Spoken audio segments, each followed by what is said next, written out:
Hey everyone, welcome back to Frankly Saturdays. Again, this is Travis with Helgi. Going to talk today about some of the ongoing topics we've talked about relating to transfer activity around Chelsea this season, and specifically the Jules Koundé signing. But as well, we have some friendlies to discuss. So Helgi, with that, I'll let you go ahead and get us into the topics to discuss. Yeah. So finally, we had Chelsea back on the pitch, and the first impression for the friendlies, of course, is the one of making sure that the players get the right physical level in order to be fully fit for the new season. That's the most important thing. But also getting results helps from a moral perspective because it boosts the atmosphere and makes it easier to somewhat evaluate both the positives and negatives with a calm stance. Um, the so I'm giving my opinion on both games against Club America and Charlotte. Against Club America, I think the first half I was a bit passive. We had some chances, but it we saw improvement more in the second half where the goals were scored, and Mount's goal was a beauty to you could rewatch it over and over again. But as so it was the first friendly, and you usually year in year out can't really draw conclusions from the very first friendly because it's the first game after 2 months. So the most important thing, as Duo said after the game, was that we didn't have any injury. While against Charlotte, um, despite the disjointed second half, the first half was convincing in the sense of dominating the game and not allowing many chances. They hit the crossbar once, but generally we dominated it. And I think that the main negative, and we will talk about it later in a specific topic, was the misfiring attack or the lack of sharpness and clarity in the last 20 meters, which has been an occurring theme from last season, and which unfortunately I think was something that disturbed me even in this case with an attack of Pulisic and Ziyech with Batshuayi up top. But even Hudson-Odoi that tried to keep the width, I think wasn't promising enough and showed the same kind of problems that he shows when he has to make a decision from the right. His crosses didn't find the man in the majority of the times, and except Ziyech, I think played a decent first half, so made some deliveries in the balls that were could have been exploited better. But Pulisic, despite the goal he scored, and as I said, Odoi weren't convincing enough, in my opinion. I don't want to draw conclusions or be harsh from one friendly, but I think that they have to improve and they have to show that this season they'll grab the opportunity because, as we talked in the last episode, for us, we agreed on the fact that Odoi and Pulisic should be kept an eye on, both of them, because it's the last season that theoretically they have at their disposal in order to prove themselves. Regarding the midfield, I expected the lack of domination on the ball when Jorginho and Kovacic were subbed off and replaced with Gallagher and Ampadu. So I won't be too critical of them because I know that the majority of the team will stay, but there will be also a considerable number who will go, such as maybe Batshuayi, or even in the other positions, like you have many players that will either go on loan and get or get sold permanently. So I think in general it was a good first half, not so good second half. We are unfortunate to concede late on, but and the win would have been nice. But however, I think that the first half should be the one we should focus on again. And it was a good game in general in the first 80 meters, but in the last 20 meters, it's the same occurring theme that has to be solved. Yeah, and I think, Helgi, you put it well. I mean, even Tuchel said similar things to you. The last 20 meters of the pitch, we still don't have the solutions, it seems like. And now you just kind of have some fans that are starting to ask the questions, is the lack of production in those last 20 meters, is that the players, is that the managers, is it the system? There are questions that are going to be continually asked until we see more. And I did want to point out, you were talking about how we should really just focus on that first half from the Charlotte match. And I think that's, I was at the ground, I watched the match, and the first half was fairly encouraging. I thought we actually had more control on the ball. We were doing well. We were getting a lot of, midfield interceptions, particularly Jorginho.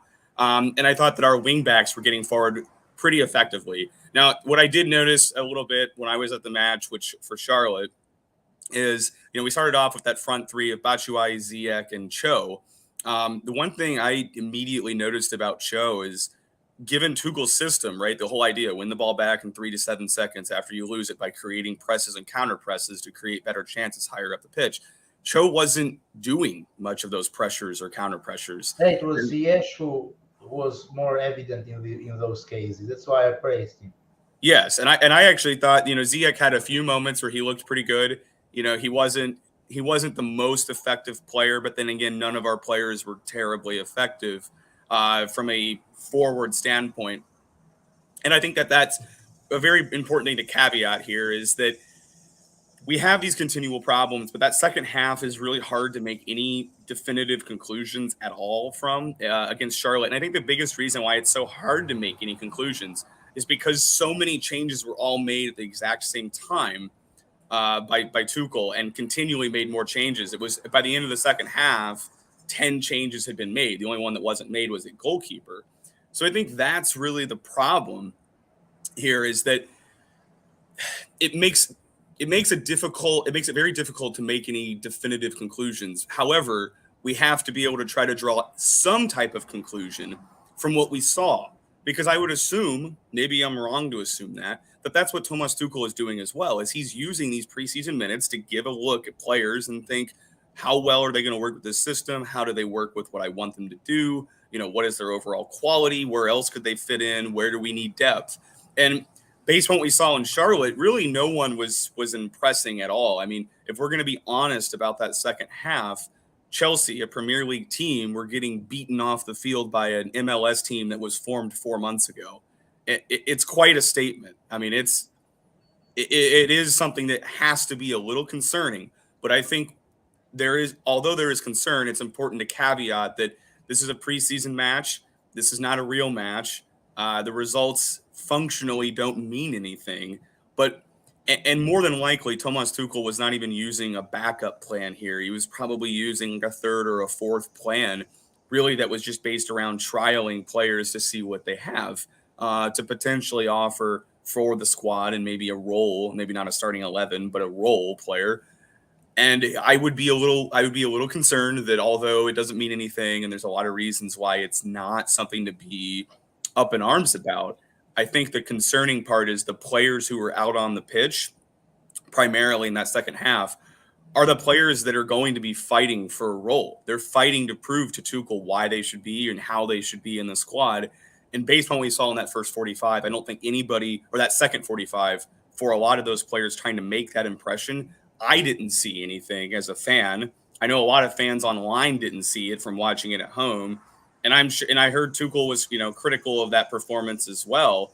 So all things considered, that is where I draw the concern, is that it just wasn't enough to make any type of statement that these players are going to be able to make it at this level. Now, part of that could be the fact that they're just being thrown together in a 45-minute stretch with little to no chemistry and previous playing time together. That actually does matter. But at the end of the day, this is really where they need to take their chances more than anything. And I think that they didn't really do that in that match against Charlotte when they had it. It was very, very apparent that when we dropped from our first half 11 to our second half 11, it was really just Charlotte running right through us, controlling the ball. And what's really interesting is when you look at the final stat line for just possession and passes between Charlotte and Chelsea, very, very similar numbers. And again, that's not, that is something of concern. We'll be interested to see today how they respond here in Orlando and how they respond, especially against Arsenal, which I think should be a match that's a little bit more than a friendly. That's my kind of my big takeaway from the Charlotte match, and looking forward to the match this evening against Orlando, or in Orlando against Arsenal. Do you have any takeaways, Helgi, from what we saw against Charlotte, and particularly those players that were trying to impress? Do you think that they did enough to impress, or do you think that maybe they need another shot here tonight against Arsenal? I think because the first half was, as I said, was more impressive, and I think I'm more or less happy with the majority of them, especially the back line and the midfield. But so I have my reservations on the attack, so on the attacking players. While in the second half, as you said, we're dominated on the ball in the majority of the time, and the only positive of that half, I think, was Sterling, who made those penetrative rounds and had the encouragement to take people on, and was successful in more or less all the attempts that he tried to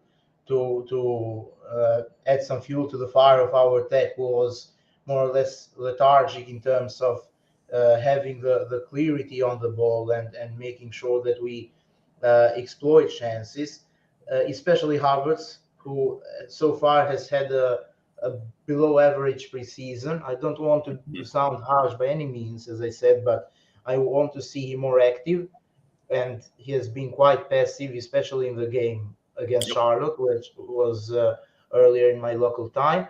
And I think that so this is the only real positive. Maybe also Ampadu impressed me, except his mistake of the 90th minute. He had some so his ability to break lines and his encouragement to be forward minded, it was impressive. For me, he's more of a center back rather than a defensive midfielder. It's just a personal opinion, but I can explain it due to his leadership skills and his ability to build from the back, his through balls, and the way he uses both feet to spread balls wide and also vertically. I think make him an adaptable center back profile, despite the fact that he isn't the tallest center back of all. Yeah. However, even though he played in a pivot along with Conor Gallagher, I think that he did convincingly in the 90% of the time. Now, if he will stay at the club for the season, that's another discussion, and I won't get carried away by just one performance. But I'm just saying that he and Sterling were two specific positives of that second half. I have reservations on the others. I've seen people praising Kennedy, but I think it's just that syndrome that people have in every preseason when they try to find a name that has been disappointing every year, and they think that that's it may change. They did it after the first friendly for Drinkwater last year. Now it's seemingly Kennedy, but I don't have hopes on these guys. I think it's clear that they are on Chelsea level, and I don't want to go further into discussion about them. So only Ampadu and Sterling were the clear positive. The defense did well, including Colwill and so was Sar and Chalobah, except despite the fact that he conceded the penalty late on, which was an unfortunate handball, courtesy of Ampadu's mistake. But despite that, it wasn't much to praise. It was just thing that they hadn't much to do, and they did fine, but didn't do anything special. So no criticism, but no specific prize either. So Ampadu and Sterling for me were the highlights of the second half. However, I totally agree with you that there is cause for concern regarding these players. But at the same time, I think that, as I pointed out before, that a number of these guys will go out on loan or permanently. or we expect to see this. So this later in the summer. So I won't get too carried away. One. So the final point for me for the game has to do with Conor Gallagher. Had a debate with people on Twitter after the game when I said that he hasn't indicated yet that he is Chelsea level. It's not something that I'm saying that he has to be sold or he is definitely a profile that shouldn't play for us. But I don't get the argument when people say that he played very well at Palace and now he should have a place for granted. If he played very well at Palace, he has to prove it that he can do also in a Chelsea shirt, which is a completely different environment in terms of pressure for competition and the ambitions of the team as a whole. So he's a dynamic young midfielder, and somewhat I agree with people when they say that he is more of an advanced midfielder rather than a profile that should play in a pivot. But despite this, he has to prove, hopefully starting from tonight's game, that he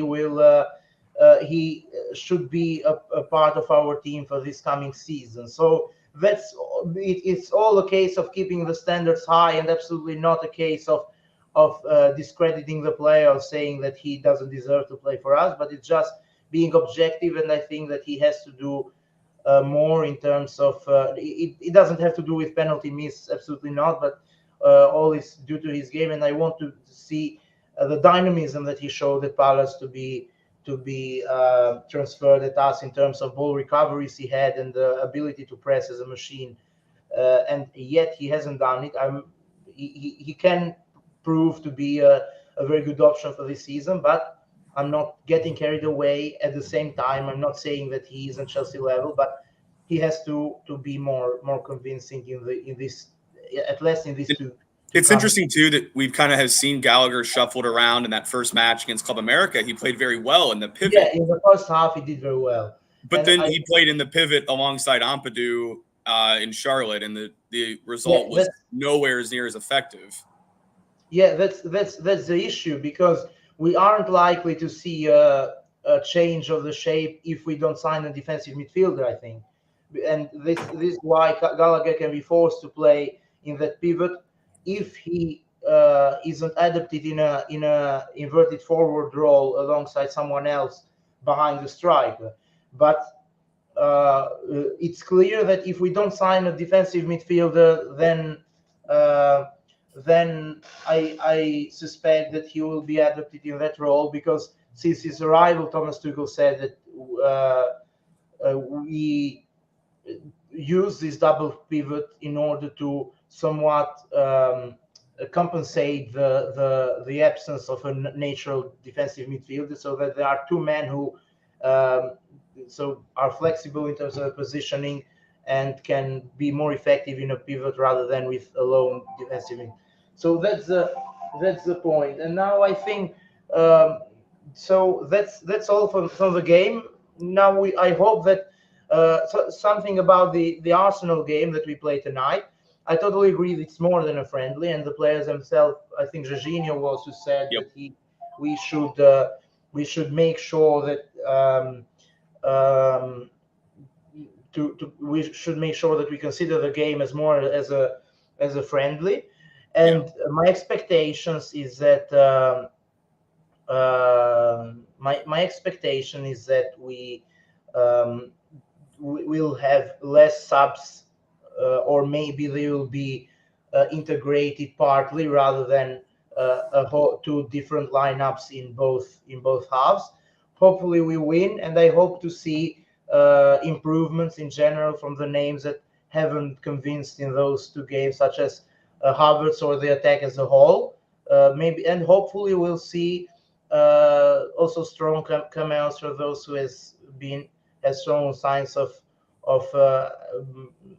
positive signs, like Sterling, or as I said, Ampadu did well. So Sterling was very impressive in that match against Charlotte. I totally agree that he was the standout in that second half from what I watched.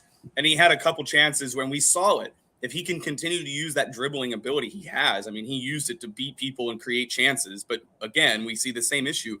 he puts crosses that are beautiful right into the box, far post, just, hanging in the air. Nobody can get to it, but there's no attackers in the box. So that's a problem. So I really want to see tonight, if we put Sterling up front, like you're saying, with a stronger lineup, is he what I think we're going to get a chance to see what he can actually do. For any of you guys out there that are, tuning in, please, if you can, like and subscribe. It really helps us out, and we really appreciate all the support and all your listening and tuning in for us.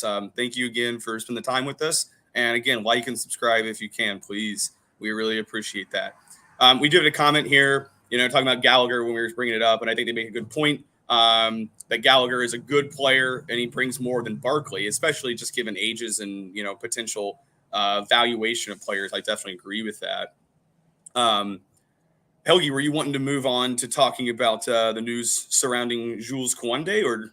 Yeah, of course. So that's all of the friendlies. I think so. Just to clarify that it's a specific friendly tonight, and hope we win and have a positive performance, both in terms of creating chances and finishing them. So that's the most important thing. And also a solid defensive display would be very encouraging to see against another kind of opponent to the ones that we have faced so far. So yeah, that's all on the friendlies. Regarding Jules Koundé, now the situation is I haven't seen anything like that in my life before. So in terms of, yes, Rafinha was a similar case, but still, this is even stranger due to the fact that the reports are too contradicting, and in a way that you become paranoid in terms of choosing who to believe. So even the most credible reporters seem to have their doubts regarding how much the deal is advanced. So now, first of all, I want to say that there is some, regarding the comparisons between Koundé's deal and Rafinha's deal. Superficially, there may be a number of similarities, including both stances of the clubs. We are too bold, and we have in both cases we agreed with the clubs, or at least that's how it has been reported. But unlike Rafinha's case, when we never agreed with the player, it has been rumored that Koundé is very open to joining us. So that's a significant difference. And what I really don't understand is, how can people say that Monchi wants a bidding war between us and Barcelona, when Barcelona is trying to convince the player to wait like they did with Rafinha? So it's impossible to think in a logical sense that they will be able to even go near our offer as long as they didn't do up to now. So I think that and most importantly, I don't see why Sevilla would sell him to a direct rival in the league. So in my opinion, the situation is strange, because I get the argument from the Spanish sources, especially Sevilla-based sources, that say that it's a documentation problem that is causing this little delay. But at the same time, there's something that seems wrong, that there is no briefing or general confirmation regarding the agreement and the timing of the medicals. Because, okay, the documentation process may not be a simple one, because it's the highest, so the most lucrative deal that Sevilla are making in their history in terms of a departure of their player, and I get that. But at the same time, it's something that is wrong regarding the fact that the delay has come in the sense that Koundé expects Barcelona maybe to come in, and there are too many contradictions regarding the stances. So now we are seeing Sevilla sources who were persistent on the fact that he will 100% join us, saying that Chelsea hasn't yet sent the documentation, which seems so strange to believe from a practical perspective. So it may be documentation problems. Bordeaux get the 20% of of the fee due to the FIFA regulations. But I don't think it's such a big deal for it to be delayed for 3 days after news started to get into the surface. So I think that in general, the most important stuff to make sure about is a quick resolution now, because we don't have time to waste. Premier League season starts in more or less 2 weeks, so the last thing in the world for us to happen is to have another Rafinha scenario, to overweight on a player. And my stance is that I won't involve myself in any kind of toxicity in terms of how people react regarding the deal, because I'm totally aware that the club has done its job. So it's not Tuchel's fault, it's not Boris' fault if he doesn't come. I think maybe some may say that we should have prioritized him earlier, which I still disagree, because we got Kalidou Koulibaly, who was the superior defender, and you will think in the interest of the club and not on the interest of Jules Koundé in specific. So I think the club has done its job and has shown their statement of intent. And I still expect him now to join us, but I hope that he won't drag too longer, because it's something that really is appalling people regarding the way Barcelona is showing their stance and trying to flip-flop and say now they didn't have the money, and now they trying to convince the player to wait for them, which is a total waste of time. So what I really expect to happen is for Sevilla to tie Barcelona's hands, due to the fact that for me there will be no bidding war.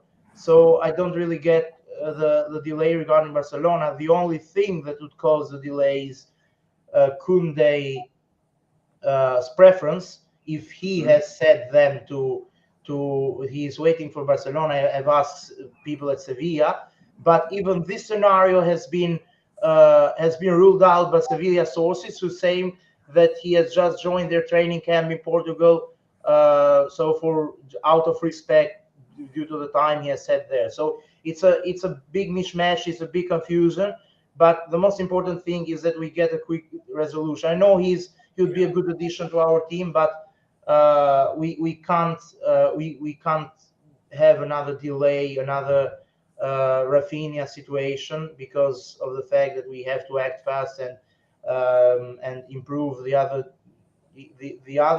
departments in the team, besides the defense. So I hope he joins, but it has to be soon, because I think the club has done its part and there is no time to waste. Yeah, I would say Jules Koundé is probably a signing that I think has a lot of promise, but I'm just so uninterested in the Koundé stuff going on. And the reason why I'm uninterested is functionally we've been chasing Koundé for over like 3 transfer windows now, and we still have not gotten him over the line. And that's what I think is concerning. I know he has the release clause, and Monchi is a terrible person to try to negotiate with from a buying club perspective. I get that. I understand he plays hardball. He's very difficult to negotiate with. He's kind of like a De Laurentiis from Napoli, but maybe not quite as bad. Maybe he's worse. But he's up there in that kind of tier as far as difficulty to negotiate with from a buying club's perspective. So I get it. We don't want to pay the full release clause for Koundé. So we're trying to get that fee down. It's been a haggling, so on and so forth. And we finally are where we are. We still don't have the player. And I think that what kind of my gut feeling is if we've been chasing this guy for so long and we still have not gotten him through the door, why are we not getting him through the door? Are we really haggling for 3 windows over £5 million-ish? That's what I maybe have a hard time believing.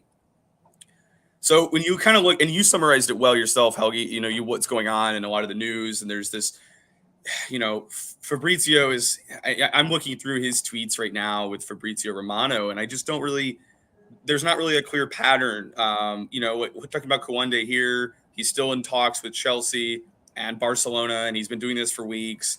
The Barcelona proposal, this is according to Fabrizio Romano, not myself, He's saying that the Barcelona proposal will not match the Chelsea conditions. The Chelsea conditions are too high, and it's a different structure. And he's saying that Chelsea have sent the official bid 3 days ago, but they still have not been given the green light by Sevilla. So I think that's the concern. That last part is what concerns me.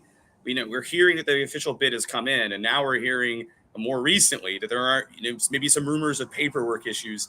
To me, the whole situation just doesn't read right. It doesn't. And I have felt this way regarding Jules Koundé for quite a while now. I just think that everything about the transfer feels off. It just doesn't feel normal, where Barcelona are functionally selling off their future to try to do something in the immediate future, which that's a whole nother financial debate. Barcelona are going to lose tons of money in the next 25 years for what they sold their TV rights for. So that's something else that to consider there for Barcelona fans, that you are really kind of losing your future to try to save your present, and those are inherently linked. A whole nother conversation. I won't go on that any further, but I have a gut feeling that Koundé, despite all of what we're hearing, we're not seeing this signing getting over the line, and this has kind of been the news for 3 transfer windows with Koundé has been Chelsea are close to a deal. They're really interested. They're gonna go for Koundé, and then we don't sign him. And then it's the same thing the next window. They're really trying to get a deal, and then it doesn't materialize. I do have concerns that he's going to go to Barcelona, and how Barcelona are functionally navigating all of this financial stuff that they're in, the hot water they're in. I don't really understand how it's legal from a UEFA and financial fair play perspective. But then again, I think that's probably beyond the scope of the Koundé news itself. Now, as far as if we do sign Jules Koundé, and I have a lot of reservations. This is one of those transfers, and I'll just say this to any of you watching. And if you are watching, we really appreciate it if you could like and subscribe the video. Definitely helps us out, and we really appreciate all of the support you guys offer us and tuning in. It means a lot to us. But to talk about Jules Koundé, if he is to join Chelsea, and I do have a gut feeling that he just maybe will not be joining us. I don't know. It's one of those ones, I'm not going to believe it until I see the club tweet out that he is our player. And I mean that from a Chelsea perspective. So I think if we do get him, he can fit in. We have and I think that if he does arrive, we likely can move Azpilicueta, because what I'm hearing from the things I've seen is that it sounds like Azpilicueta is more enticed by the ability to finish out his career with more playing time and maybe make a potential case for why he should be getting into that Spain squad for the World Cup this winter. But I think that what we can get out of Koundé is sort of an Azpilicueta replacement. But there are concerns, and there are some good articles and stats threads and so on and so forth that have been going on. If you're on Twitter, check this thread that was made yesterday, summarizing kind of what Jules Koundé can offer and what he can't offer. And that thread is posted by sports_by_stats. It's by Jordan Cohen. I definitely encourage you to check that out. Gives you a good summary of what he can and can't offer. So Jordan said it better than I will, but I think that just briefly, and I'll turn it over to you, Helgi, and we'll talk a little bit more about your thoughts on how Koundé fits into this.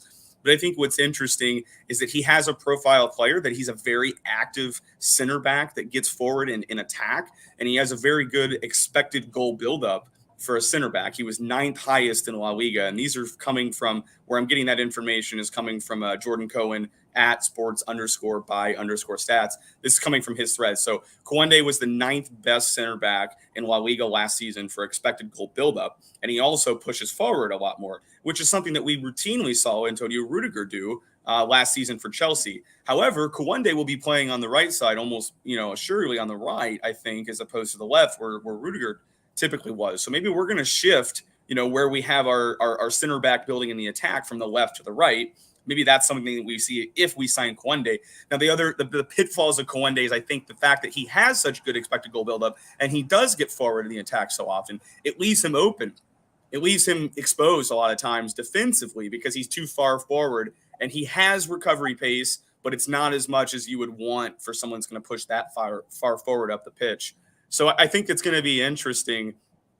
And where he fits in. And I think that really, I don't know if we could play a back four if Koundé is going to be one of those guys that's routinely, first name on the team sheet for center back. I just don't know if we could get away with a back four with him. I think that possibly it would leave us too exposed. And maybe if we do move to a back four, as opposed to playing in the right-sided center back in the back three, I think in the back four, we maybe even have potential to see Koundé play right back, which maybe can move Reece and things, or let Reece get some rest in matches where needed. I think that it offers some depth more from, weirdly enough, to say an attacking, defender.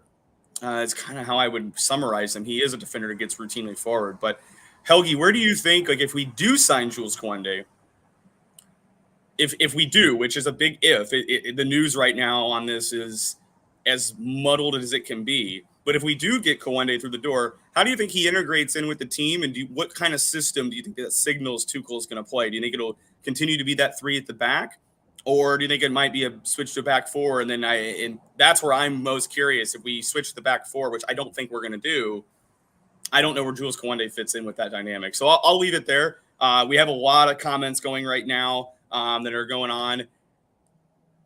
And if you can, please like and subscribe, like the video and subscribe. But everybody is talking about this. It seems everybody kind of has disagreement on what formation we have, if Koundé even arrives, if he's going to Barcelona.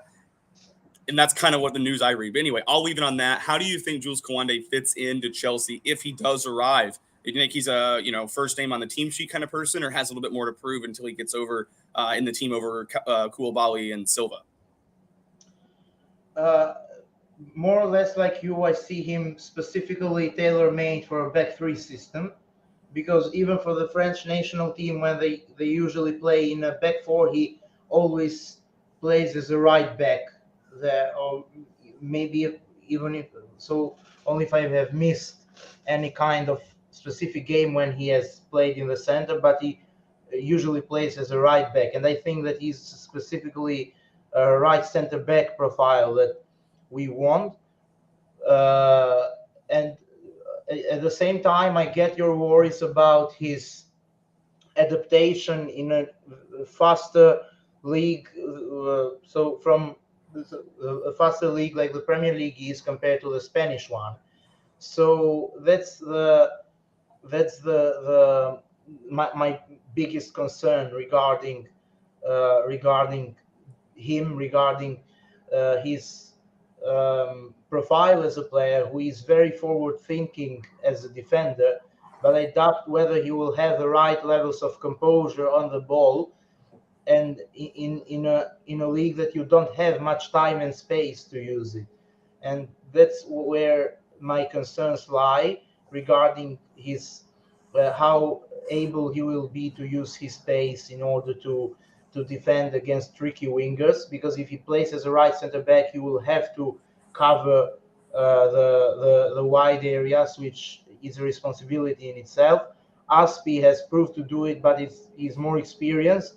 And while Koundé is would make if he comes, so the first would have the first year in a much pacier league like French league and Spanish league where he has played before. So technically wise, I get this kind of concerns, and I hope that he will, if he comes, he will adapt very quickly in this environment and not prove to be a kind of profile that has a talent, but in a slow-paced league, or in an environment when there is more time and space to use for the center backs and also for the players who usually play deeper.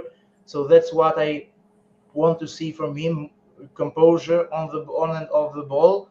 And I'm very intrigued to see also how he will use this. He will use his height in a league that there are a lot of fights for second or third balls, and he will be always occupied to fight oppositions, also from a physical standpoint, which was one of the weaknesses that Andreas Christensen had before Thomas Tuchel's arrival, that he was very technically good, but when it came to the way of the way he adjusted his body and used his physicality, he disappointed more often than not in that regard. So these are my key concerns on Koundé. So his ability to use his height, one, and the ability to be composed on and off the ball in the context of the rhythm of Premier League, especially if he plays wide when the attacking team generally tend to overload and to retrieve possession. So and regarding the dynamics of the deal, again, you mentioned Fabrizio Romano's so kind of contradictory reports, because Yeah. last night he said in his YouTube channel that Here We Go will come soon and the deal is practically imminent. Chelsea have uh, offered Sevilla what they wanted, so for 55 million pounds, which is 65 million euros. And if you said that last year the deal didn't materialize due to Sevilla raising their asking price after we sold Zuma to West Ham, this year we are practically giving them, without any kind of delay and effort to drive the price down, we are giving them the full amount of money that they want from him. We are giving Koundé 6 million euros net a season, which is another considerable amount of money in terms of wages, and maybe not the highest one, but it's still good for a 23-year-old player. And I don't see any reason why it should get delayed. And now Fabrizio should say that Chelsea is waiting from the green for the green light from Sevilla. And what is more confusing and puzzling is the fact that the latest news from Spain, and especially Sevilla sources, are contradicting with what Fabrizio is saying, because he's saying the opposite. So he's saying that Chelsea are waiting for the green light, while the Sevilla sources are practically implying the opposite, saying that Sevilla are waiting for Chelsea to send the documentation. So you don't really get also the sense of who has the things in the hands and who is deciding the matters, and where will all this process go. So Monchi, I get his desire to create a bidding war, but I think that it would be totally pointless, because as Fabrizio said, it will be another structure of the deal. And if it is to be believed, I don't really see the delay for too long. If it's documentation, it should have been solved by now. The only worry I have is that maybe Sevilla sources aren't as reliable as people may think, and Koundé has secretly asked Sevilla to wait for an offer from Barcelona, which is my gut feeling of why things may have been delayed. But as I said before, I won't get myself involved in toxic discussions, because I'm happy with the way we have conducted. It's not an argument to say that we prioritize other people before, because this is Chelsea and you prioritize the best of the bunch, and it would be pointless in an opposite scenario if we prioritized Koundé when Koulibaly was there. So if we make this so kind of alternative scenario, and I hope that it's happened the opposite. Now it's in his hands, and I hope he joins, but I get the worry. And if it drags for longer, I think that we should pull out, even though it wouldn't be the best scenario, but still it would be better than letting it drag out for so long. Yeah, I don't know why we're really letting it.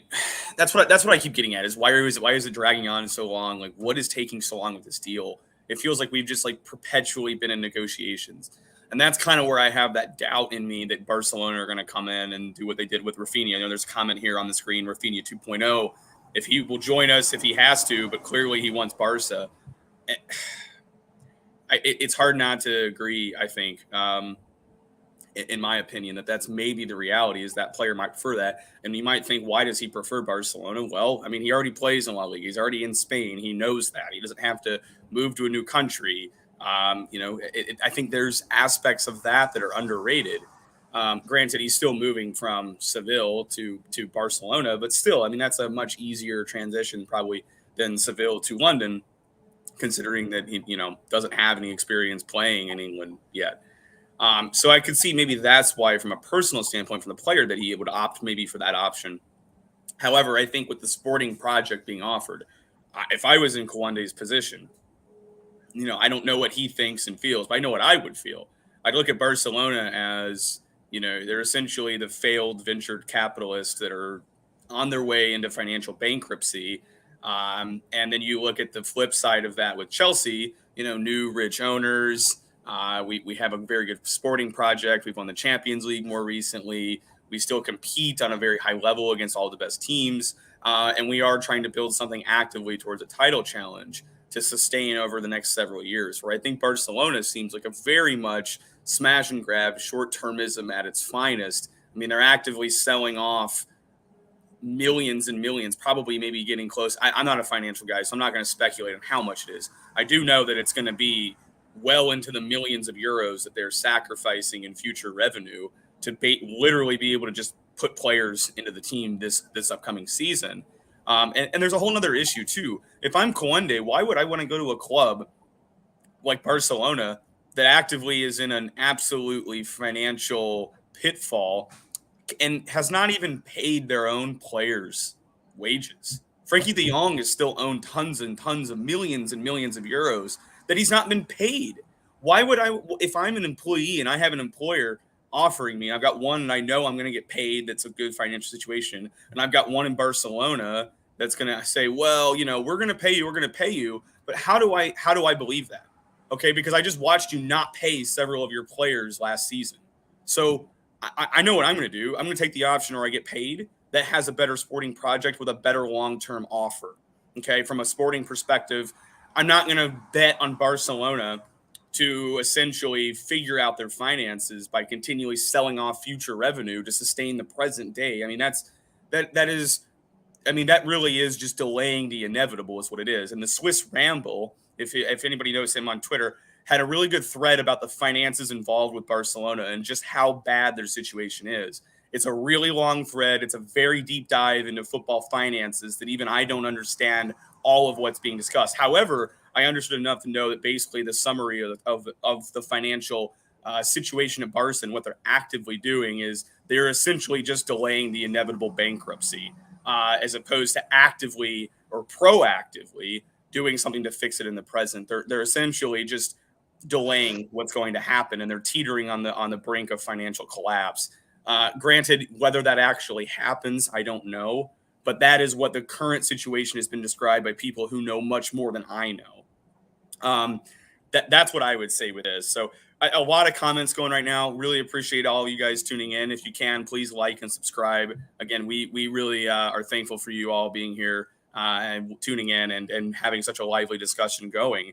But I don't know. That's what I would do if I was Jules Kounde. Just from a personal perspective, I don't see why I would want to put my potential career with an employer that's not paying current employees. I wouldn't want to do that from the beginning. And I also don't think that even despite all of these planned signings that Barcelona have made, we don't even know how many of these players are even going to be registered. Is Christensen registered yet? Is Kessie registered yet? They're buying, Rafinha. They're buying Lewandowski. They're trying to buy Kounde. So my point being is I think even if they're able to register all these players, none of this is going to make a difference. I still think Real Madrid will waltz their way to another La Liga title this upcoming season. I don't think that anything that Barcelona have done moves the needle, putting them above Real Madrid. I don't see that. Benzema is a better striker today than Lewandowski, and I think that we're finally going to see, and I have discussed this with CFC Central, if you know him on Twitter, a great tactical expert guy, one of the best out there. But we talk about this routinely, and he's one of the only other people that sees it my way with Lewandowski. Lewandowski's only a great striker because he plays in a team that creates disproportionately more chances than mostly any other team in Europe. Bayern just create chances in mass. And when you look at the data, there's almost a very, I don't want to say a one-to-one correlation, but it's a very strong correlation. The more chances you create, the more goals you score. And Lewandowski, for all the Barca fans that might not know this, he misses over 50% of his big chances. The reason why he gets all his goals is because he has so many chances to either, miss half of, but then there's still enough left over with that remaining percentage to have a giant goal tally. But he's also leading Bundesliga in missed big chances almost every year for the past several years. So my caveat to you is Lewandowski is a very good player, But if you're not going to have a chance creation at the level of Barcelona, it's more than likely that Lewandowski will immediately have some regression because there just aren't as many chances, and he's not as clinical as people like to say he is. So I think that that's part of it. And a lot of people, I see a lot of comments saying it's, me being salty or crying or whatever this is. But it's really not. I mean, this is, when you really look at it from a tactical perspective, this is really what turns out to be the truth more oftentimes than not. The more chances you create, the more goals you score. And that's just the numbers. I'm not telling you anything that's an opinion at this point. I'm telling you more based upon the objective data as opposed to subjective opinion about Lewandowski. I'm not saying he's a bad player. I'm saying that if Barcelona want to reap the rewards that Bayern Munich have had, then they absolutely need to be creating chances in mass the same way that Bayern Munich were, specifically how Thomas Müller is such a good Raumdeuter, which leads to so many chance creations. So that's one thing to keep in mind about this, is that functionally speaking, if you're going to try to outgun Real Madrid to the title and hoping that Jules Kounde can also provide that defensive cover, well, there needs to be a plan set up to help best replicate what did Lewandowski the best part of his career was with Bayern Munich. But all that to say, I don't know why Jules Kounde would choose Barcelona over Chelsea at this point, just given the financial situations and the sporting project and the fact that, this could all go, from what I understand, what I've read, the financial side of it at Barcelona, all of this could go up in smoke very, very quickly. And you might be a player left in that situation if you sign for them now within the next 5 years. So, I think that's what it is. And Chelsea, coach is getting here saying, but Barca probably will not go bankrupt. I don't know if they'll go bankrupt either because there's just too much pressure to sustain them. But the finances do suggest that without outside help, they very well could be. They're facing the possibility of that happening. Now, whether it happens, that's theory. That's the possibility is more theory. Whether it happens in reality is more the practical side of it. Remains to be seen. But that's where I would go with this. We've got somebody, Jules Koundé, saying he thinks that they will choose Chelsea. I hope so too. I think that we do need to get another defender through the door. Do you have any other comments on Jules Koundé? I feel like we have talked quite a bit about him now. Yeah. So we'll go through the comments before I'm saying my final thoughts on him. Sevilla and Barca have always done good business with each other. Maybe, but this case is very specific, and I don't want to drag much. What Lewandowski played with Borussia and Poland, do they create more chances than Bayern? He played for Borussia. I think it's intended to you, Trev, because you talked about Lewandowski, but still, yeah. I think it's something that happened like 9 years ago. So I won't. It was like 10 years ago. Yeah. There was we're talking. You're pulling. They're pulling data from like a decade ago, which is still data. I agree with you. That's still a fact that he did really well at Borussia Dortmund. But I'm saying at his age, his current playing style, he's going to need chance creation. That's just all there is to it. Every striker needs chance creation. Okay, yeah. And just to conversely flip this from a Chelsea perspective, that we're kind of that's the whole basis of what we're doing here. From the Chelsea perspective, we didn't create as near as many chances last year. And our leading scorer was Lukaku. And none of our, other than Mason Mount and Lukaku, I don't think, and maybe Kai Havertz, nobody really was over 10 goals. And even our highest scoring player was maybe, 16 total goals on all competitions, which is just not enough. So I think that's the caveat here. And we didn't create enough chances. We were closer in chance creation to Aston Villa than Liverpool. So in terms of the delta between those clubs, we were closer to Aston Villa, if I'm not mistaken, than we were to Liverpool, who led the league. So we need more chance creation, and our forwards didn't score because we didn't create enough chances. So I think that's exactly the same dynamic. And as far as me watching Barcelona, I've tuned in a little bit more since they've had Xavi. I didn't really find them to be worth really watching or tuning in for prior to his managerial appointment. But from what I have watched, it was their chance creation was better once they got Adama and players like Aubameyang for the door. And as well as, Xavi's system. So maybe they can replicate that. I'm not saying that they can or can't. I'm just saying if they want to get the same out of Lewandowski, then they need to be focused on what they're going to do to get him those chances. I'm not saying he's a bad player or anything like that.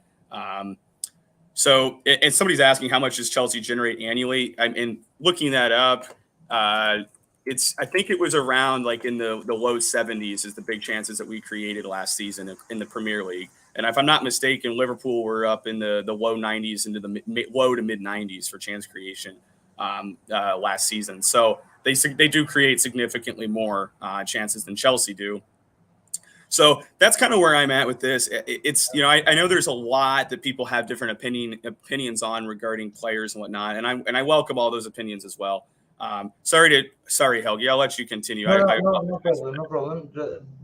I got back to you due to the comment regarding Lewandowski, but the thing is this about so lastly on Koundé, I like a lot your perspective that you don't justify a player that makes a solution for the career, especially long-term solution, just based on the facade and on the superficial perspective, just seeing the club from a historical standpoint, from what they have done or in the past, and because of a player in specific, and you judge it in a more pragmatic way, basing on the fact that at the end of the day, the club is a working environment for the player. So you can't neglect the fact that at us, Koundé has more chances to fulfill his career goals, both individually and collectively, rather than Barcelona, due to their financial problems. And also, there is it's a strange thing for them as a club because it's a Chelsea stream, and we are talking a bit about them due to this summer of being more or less in a war with them regarding the transfer targets. And what is strange at them is the way they have this kind of way of organizing the presidency elections, and when the time is out for the one who is in charge, the guy who comes in says that, listen, this is how I found the club, so I don't take responsibility because the one who was before me, my predecessor, left it this way, and I can't do anything. So that's what makes it even more baffling, and it doesn't bring stability. And it's so strange for the players to find their project appealing in 2022. But this is a totally different discussion. As I said, finally on Koundé, my point is still the same. I'm happy with what the club has done, and I hope that we will get a resolution, because the contradictory of reports is so strange and so unusual, and also is not helping anybody. So I hope that he will come at us, but at least we want something to be done very soon. The latest news come from Sevilla, when it has been just rumored that they may be so the documentation from us may have just come. So there are sources from Sevilla on Twitter. It is Fernando Serrano, and he says that so the everything is agreed between Sevilla and Chelsea. Koundé also already agreed, and it's ready to go to Chelsea, which is very significant because we are getting the opposite impression that he isn't totally ready yet. The reason why it is told is because the medical pending. Chelsea don't want to sign off until the medical is completed. This is strange in one sense, but now there are also rumors that say that the same journalist says that just got a message that he might see the documents for Chelsea might have arrived just now. He has said before 10-15 minutes approximately, and I know what we have said it for days, but this could be a matter of hours now finally. Yep. Traditionally, I take Spanish sources with a pinch of salt because they don't have the highest amount of credibility, but still, hopefully that's the case. We have sent the documentation, and now the signing materializes so that we can move on other targets. But still, it's a complicated thing, and one of those sagas that you don't want to see yourself involved in. Now, if you are in the stream, please like the video, subscribe, and help us out. We really appreciate the comments and your involvement, your interactivity with the channel, and hope you enjoy our streams. Thousand Sports says the only good thing Barcelona is doing is asking players to lower their salaries. Financially, that's the only model that will prevent them from going bankrupt. Practically, we don't really care what happens with Barcelona, but we are just trying to assess the situation of how is it common sense for the players to find their project appealing when they are financially so unstable. If they lower their salaries, usually in an economic sense, I'm not an expert, but I have some knowledge due to reading some economics last year. And if you make significant cuts in a financial sense, you may improve the financial sense, so the financial situation, but you risk sacrificing the ambition on the pitch. And generally speaking, the teams that sacrifice the financial capability sacrifice. The teams that prioritize the financial situation may end up sacrificing their ability to improve the team year in, year out. So I don't know if that's sustainable either. Is he going to Barca or Chelsea? We don't know yet. The most credible of reports give strong indications that he will join us, but Spanish sources are making life difficult for everyone. Bobby Vincent says Sevilla are denying an agreement with Barcelona for Jules Koundé. Yeah, and Fabrizio, I don't know if it means much, because the things are changing at a very high pace. I hope that's the case, and I don't know how Barcelona can convince them. They may end up changing players' mind, but I don't really see how they can convince the player. As I said beforehand, I can't see any terrain for having a bidding war. Koundé to Chelsea is inevitable. Hopefully, we don't really know at the moment. It's so confusing. So now moving on to the last. To another topic. I don't know if it's the last, because we may have another topic that comes out. So based on the comments of the people. You talked a bit about our chances creation, and specifically, I thought that today would be a good good opportunity to discuss about our attacking issues regarding how misfiring it is and where the problem lies. So, is it a system or is it a personal problem? So, before coming to you, I'm giving my point of that in an elaborated way. When Lukaku, so when we reached the agreement with Inter for the transfer Lukaku, I think 3 weeks ago, I said that one of the reasons why Lukaku's work didn't. I wrote it actually an article for Chelsea Perspective, and I said that it's a situation of him rather than the system not being the problem of him not being able to adapt. Now I keep the same perspective for any of our attackers, due to the simple fact that Thomas Tuchel, unlike the general belief of some people, I don't think it's a majority, but still there are some that say that he doesn't improve the attackers. He does improve the attackers, and he has shown that in the previous clubs, even when you leave the obvious names out of consideration. So he further improved Neymar, Mbappe, Aubameyang, but I know that people may come at me and say these are ready-made players and it's not a big deal to improve these guys, but he still did, for example, with less prolific names. Like he made Andre Schorle a very prolific player at Mainz, at Dortmund. He scored, I think, more than 40 goals under Thomas Tuchel. He made Angel Di Maria have his best goal-scoring season in his career, even though he's not a striker. He's more of an advanced midfielder. Ousmane Dembele had a very productive season for his age under Thomas Tuchel.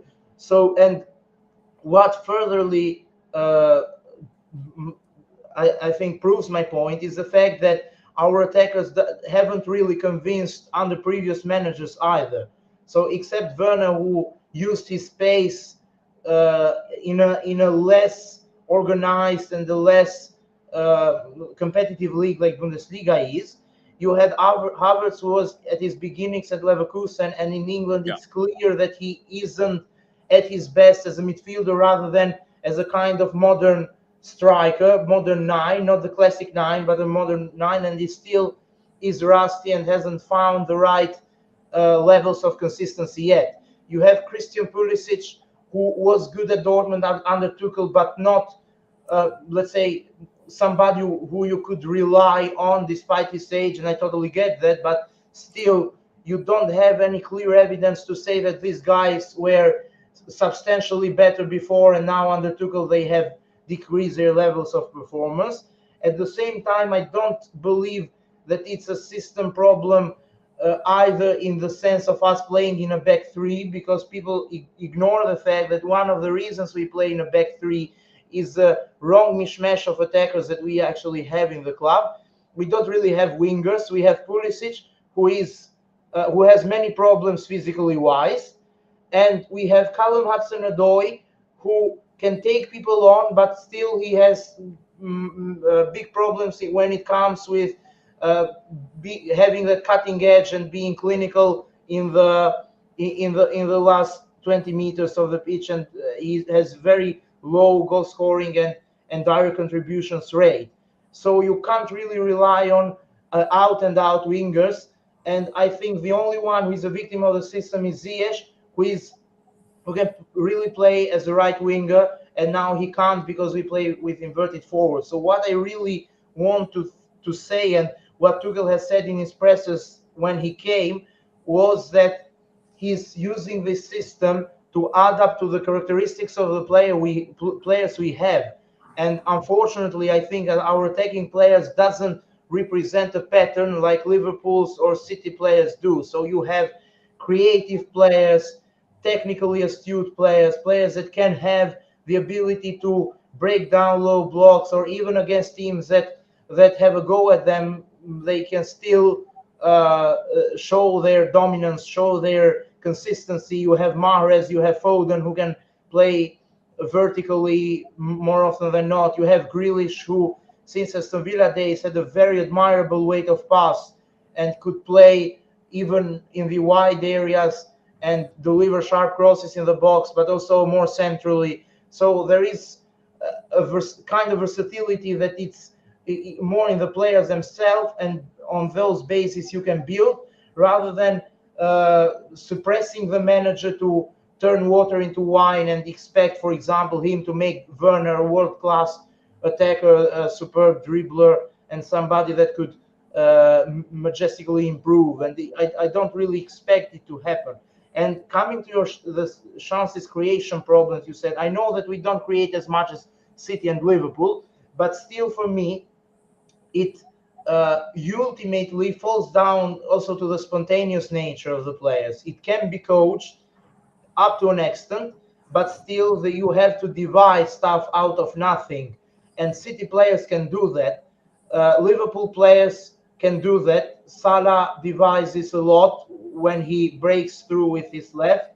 We remember that goal against City last year at Anfield. I think it was the goal of the season, if I'm not wrong. They had Mane, who was also very good at creating chances out of nothing.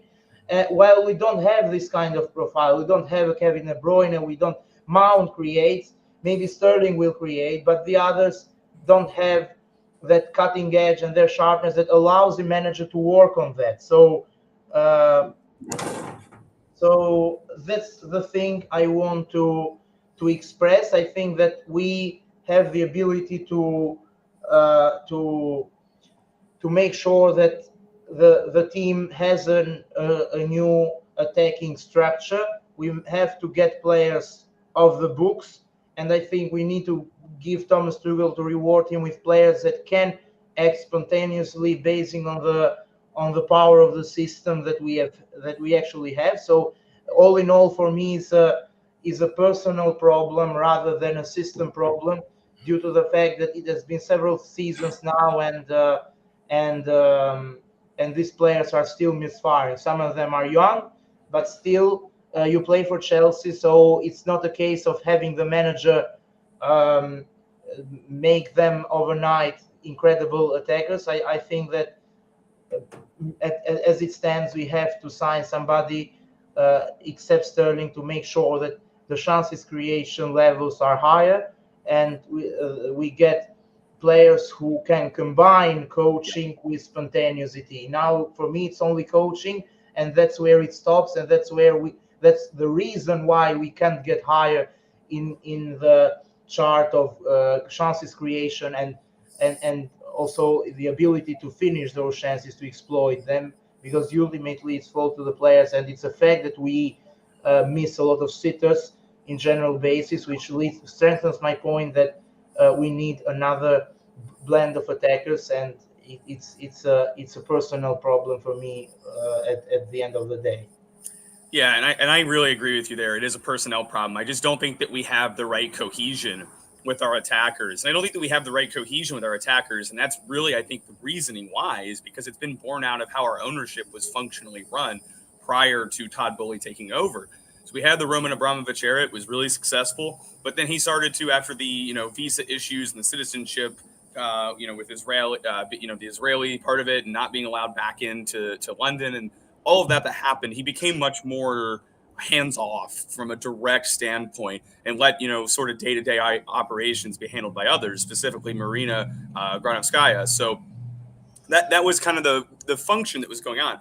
The problem that was going on there, though, is that we always had under the Abramovich era the short-termism, right? Win now or you're fired as a manager. And what happens so many times with that short-termism is that we would get a guy in the door. So let's use the example of I think a really good example would be like the Carlo Ancelotti days, right? So Carlo Ancelotti's there, we end up firing him, and then we go to Andres Villas-Boas, who is basically being tasked with a complete overhaul of the philosophical, day-to-day runnings and how Chelsea wants to play. They wanted to start to phase out older players, get in younger players, play a more Barcelona-like style. So that happened, right? We bring in some Andres Villas-Boas players. Primarily, it was Juan Mata was the big one that we got from that era with AVB, and then AVB's out the door, and Di Matteo, who I actually met last night, takes over and wins the Champions League for us, and then he's around for a little bit, gets a couple signings, and then he's out the door, and then Rafa Benitez, who has a totally different style than Carlo Ancelotti and Villas-Boas and Di Matteo. Rafa Benitez takes over, and then he's out the door the next year. And then Jose Mourinho comes in, who has a different style, and takes over. And then Jose's out the door. And then we appoint Conte, who has a very different style than Mourinho. So if you're picking up on the theme here, it's that we continually hire managers that have little to no philosophical similarities in how they want to play and the types of players that they like for the roles in which that they want to establish in the 11. So that's the issue, is that we've had this short-termism that's basically been knee-jerk reactions and not looking at the cohesion between one manager's style to the next and how the signings from manager A are going to translate to new manager B. And that has created so many problems. And we've seen that now with what we have, right? Even more recently, it was the Sarri days, right? Sarri got a lot of his influential signings that are still mainstays in our 11. And then Lampard got a lot of signings as well, but didn't match Sarri ball much at all. And now we're seeing some, mixture now with Tuchel. It's some of the Sarri guys are fitting in much better than the Lampard guys. And that's the problem. We don't have any long-term manager appointments, and it creates so many mismatches in our style. And we don't have an overarching club philosophy in the past to get similar managers to have more cohesion for the next managerial regime takeover. That's been the problem. And I think that seriously is where a lot of this attacking problems come. Under Lampard, it was the mismatch of defenders didn't fit. Now it's the mismatch of attackers don't fit. So I think that's where I'm going to caveat all of this, is that if we simply had more long-termism, we probably wouldn't have this continual issue with one part of the squad just not being good enough. And I think that we're really seeing that, because Ziyech might leave, Werner might leave. Cho, I don't know. I mean, based on what I see, he needs loans. He does not need to sit on the bench and get rotational minutes. That kid needs to play as much as possible. We very well could have a lot of attackers out the door, or conversely, we're not going to have a lot of attackers out the door, and we're going to persist with what we have, and we kind of know what we're getting with what we have, and it's probably not good enough. They don't create enough chances, and I just don't think that we overall have a direct style of play with our front line that's going to break down lower blocks. I just think that that's kind of where the weakness lies. So I'm with you. We do need to solve this, and I think that the reasoning why is because of how we operated in the past as a club. And I think that now with Bully, if he really is going to be 100% committed to Thomas Tuchel and stand by him, then I think then we could really be happy with what we have if we get a 5-year run with Tuchel. And maybe the next managerial appointment we ultimately make has a philosophy that's more similar to Tuchel's, so that the kind of harshness of the transition from one manager to the next is lessened. And that's going to be accomplished from a philosophical top-down structure that Bully, I hope, implements soon. And the thing is that even if you don't consider the managerial transitions, even for a manager specifically, there are some illogical ways of operating. So we signed Timo Werner, for example, due to capitalizing the financial difficulties that the other clubs, in this case Liverpool, who wanted him, had due to COVID, while we had gathered funds due to having transfer ban and selling Eden Hazard. And so, but when Werner was signed, it was clear that he could neither be a winger nor a striker, while we played in a system that relied a lot on wingers and the number 9, and that's the issue. So we were more reactive rather than proactive when we got these attacking profiles in. And also for Havertz, he has a potential, but it was a fact that Lampard didn't know where to use him, and now even Thomas Tuchel has shown so much improved way of managing him, but still there is no established way to say this guy has really found himself, while Werner hasn't yet found himself, even though this system for me is all a way of trying to adapt both Werner and Havertz, and also maybe Mount. So this kind of profiles that we have that can't really play in wide areas. And exactly. I really hope that we need profiles that now can make sure that we that as you said, there is a cohesion. So to have players that have similarities in the way they play and that are very capable of fitting like a glove to the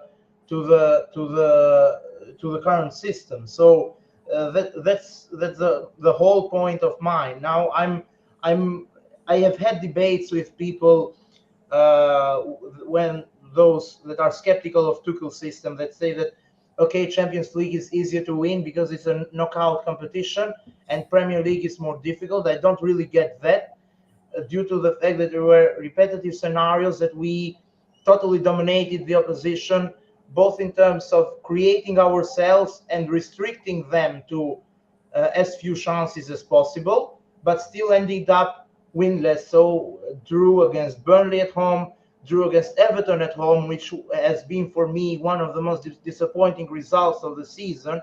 They barely had players that day, and they still managed to get a draw at Stamford Bridge, even though we created many chances, ended up scoring, and as soon as we scored, we conceded.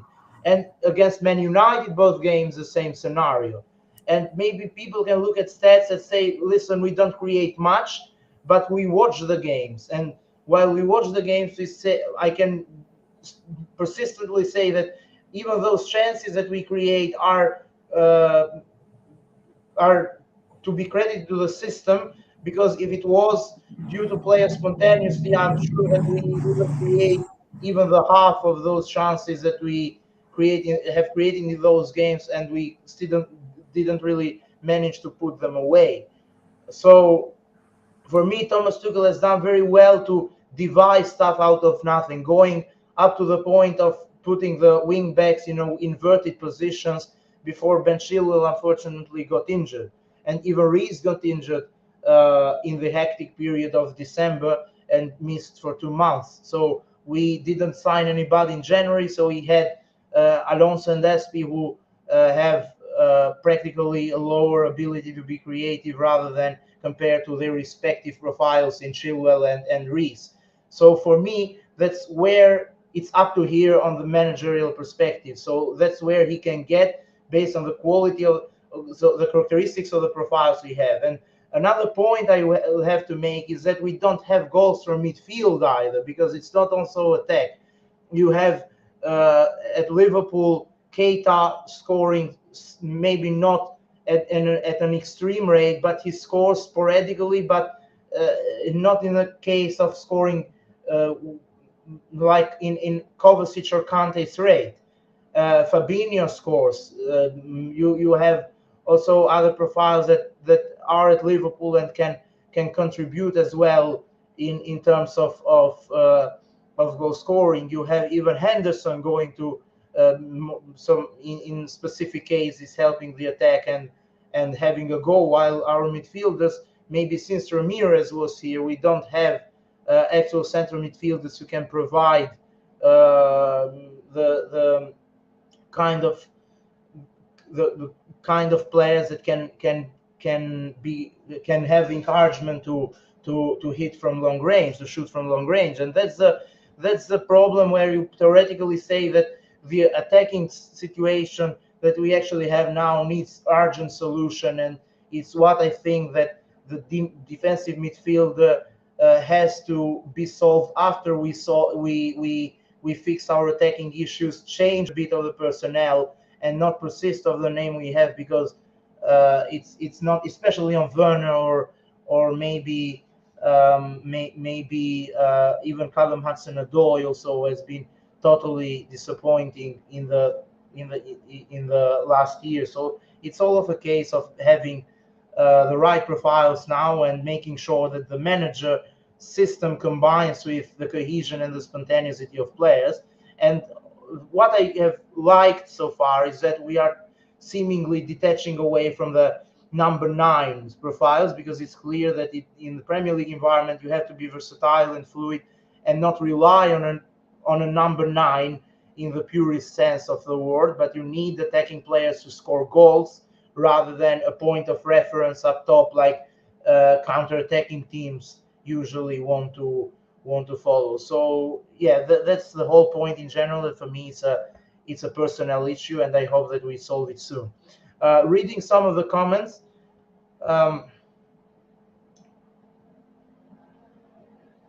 remember Roberto Di Matteo won the Champions League with Chelsea. If you get hot and locking defensively, you can win it.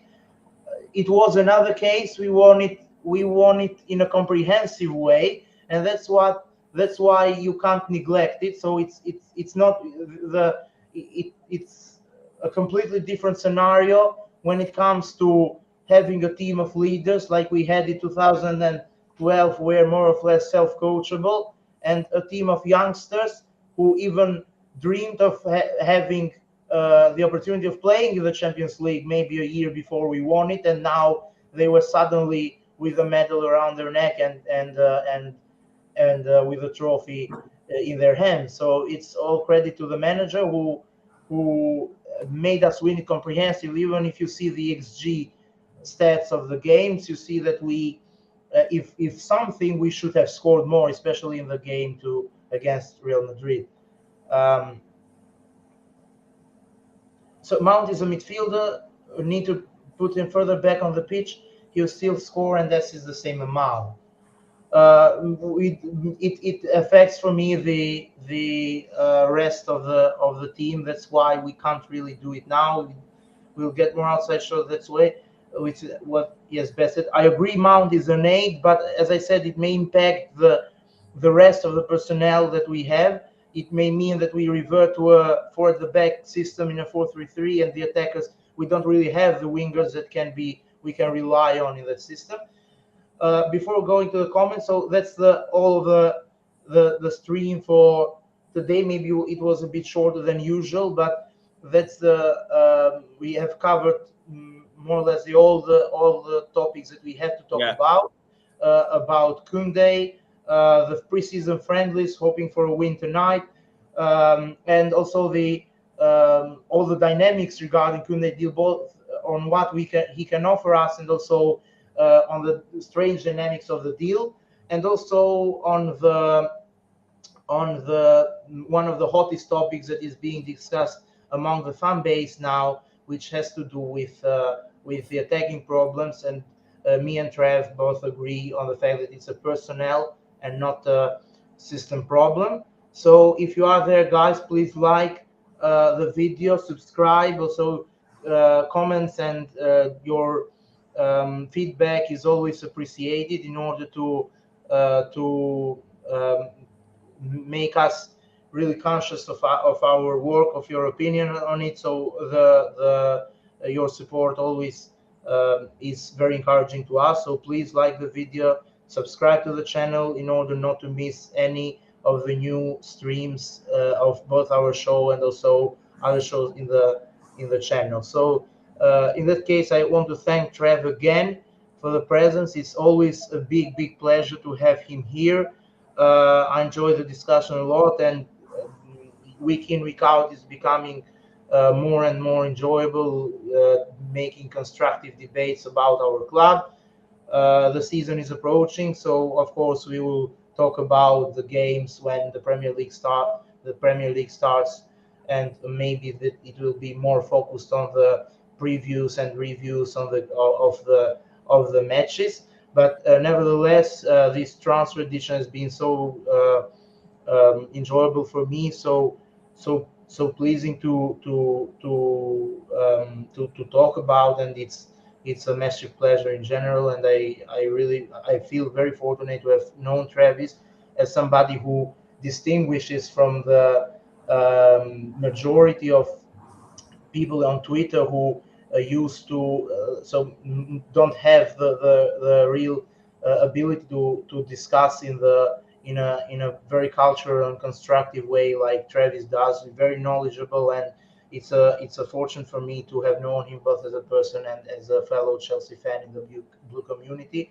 So thank you very much. And if you have anything to add, bro, you can tell.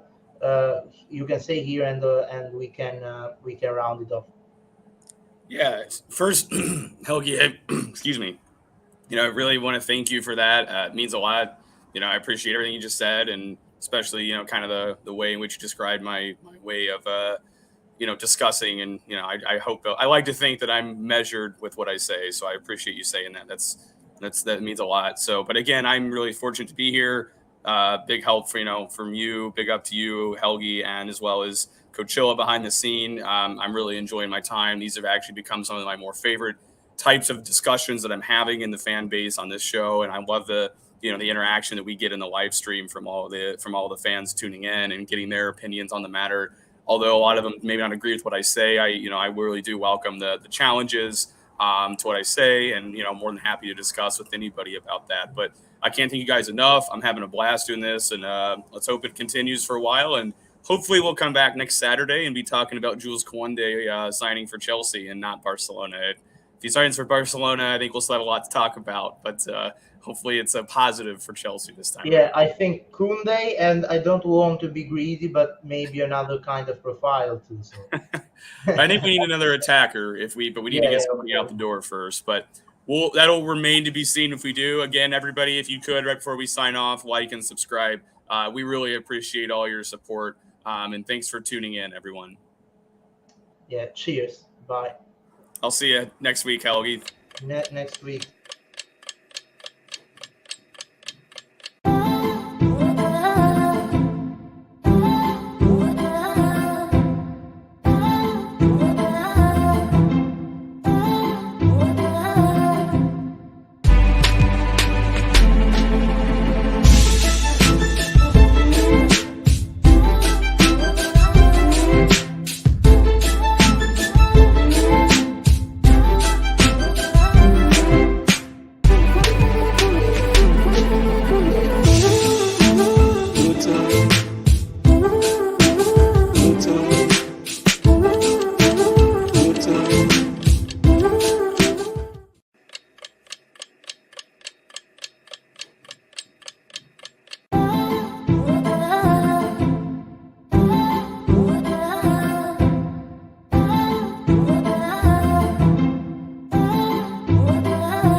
Bye.